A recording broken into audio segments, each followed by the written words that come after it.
tardes, doctor. Muchísimas gracias por estar con nosotros en el canal de la Asamblea. Muy buenas tardes.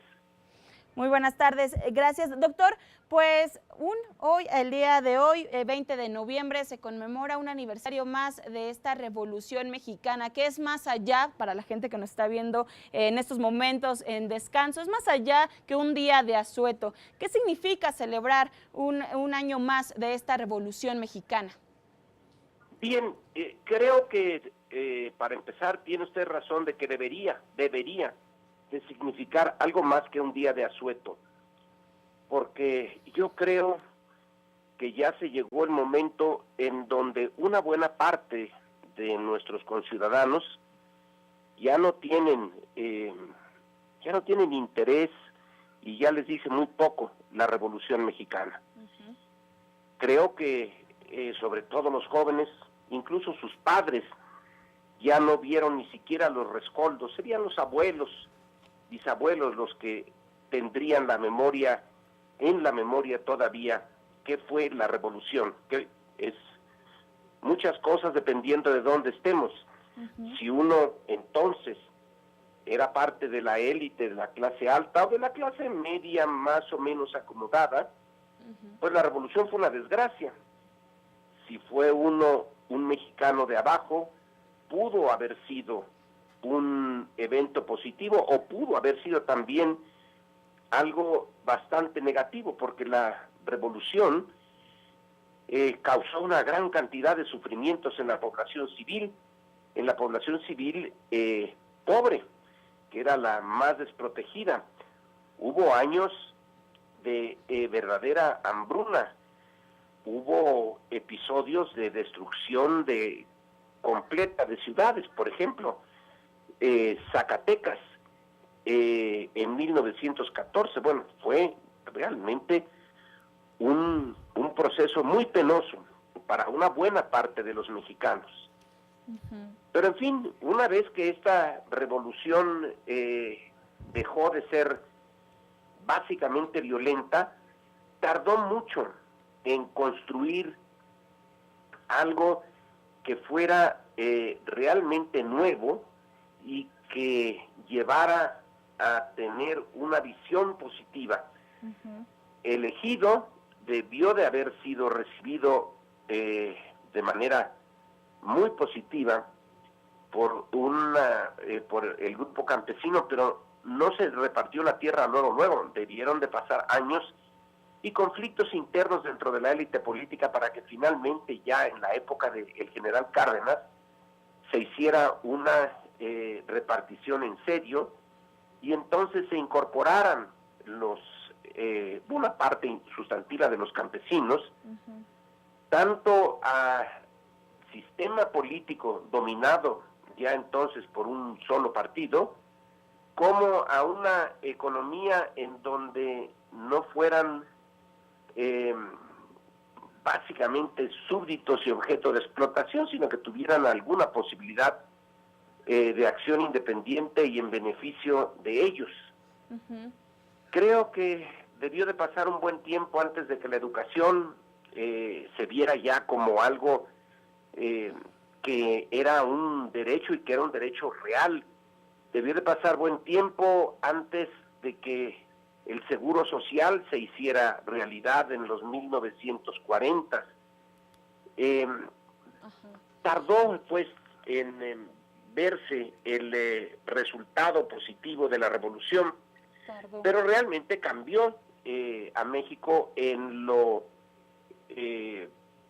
político y en lo cultural, más que en lo económico. Doctor. El espíritu de la revolución se dejó ver en un nuevo nacionalismo, en una ola de orgullo por lo mexicano, pero finalmente esa revolución se encarna en tres personajes: en Madero, en Villa y en Zapata, no en los que la ganaron, que fueron el grupo de norteños de Carranza en Coahuila y Obregón y Plutarco Elías Calles en Sonora. esos personajes no tienen la misma repercusión y despiertan sentimientos tan positivos como es el caso de Villa y Zapata, dos genuinos líderes populares que venían realmente de las clases de abajo, Sí. que lideraron un movimiento tanto militar como político, que en ciertos momentos ahí por 1914, 1915, pusieron a temblar seriamente a los grupos de más altos ingresos y abrieron la posibilidad de una revolución más radical de lo que realmente fue. Así es. Pero en fin, quedan ahora esos dos líderes, esos dos íconos, perdón, Doctor, que son Villa y Zapata, como los que encarnan realmente el espíritu de la Revolución Mexicana. precisamente sobre ese punto, doctor, preguntarle, hoy pues a 107 años conservamos algunos preceptos, esos que impulsaron a llevar a cabo esta Revolución Mexicana, aún queda algo de esos preceptos que impulsaron este movimiento tan grande en nuestro país. Yo creo que queda la idea de que el mexicano común y corriente, el mexicano de las bases sociales,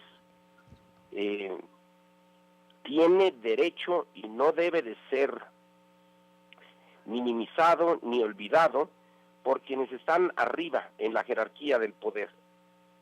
La legitimidad del poder en México hoy, en la medida en que existe esa legitimidad, que yo dudo, pero en fin, en la medida en que existe, se basa en responder a las demandas, a la imaginación, ay Dios, disculpe, a la imaginación de los grupos populares.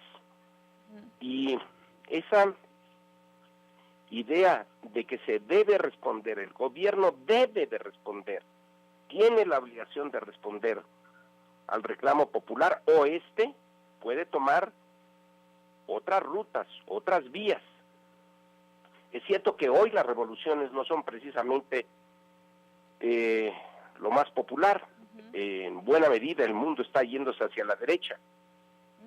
Pero después de esa revolución, y teniendo en mente que hubo otra, la de independencia, pues no se puede obviar, no se puede evitar el tener siempre el trasfondo del ejercicio del poder, la idea de que si se les pasa la mano a los poderosos en su abuso del poder, desde abajo puede haber una respuesta, tiene que haber una respuesta, y es legítima. El neozapatismo, que surgió a la luz en 1994, todavía está por ahí, vivo.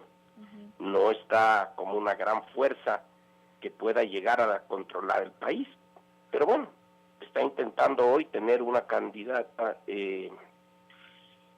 por la vía de la postulación independiente, que represente esas demandas desde abajo. Sí. Y bueno, la izquierda mexicana sigue insistiendo en que las banderas de la revolución, de justicia social y de justicia a secas, de un sistema jurídico que sea más o menos genuino y no se corrompa en el grado en que se encuentra ahora, son metas válidas el día de hoy. El día de hoy, en donde tenemos una concentración de la riqueza, no solamente en México, sino en muchas partes del mundo, una concentración de la riqueza obscena. Claro. En México, y según lo mostró un economista, colega mío, las 4 familias más importantes en términos económicos de este país concentran más del 8% del Producto Interno Bruto. Bueno, eso es una muestra de que la distribución del ingreso no se ha mejorado mucho respecto del porfiriato.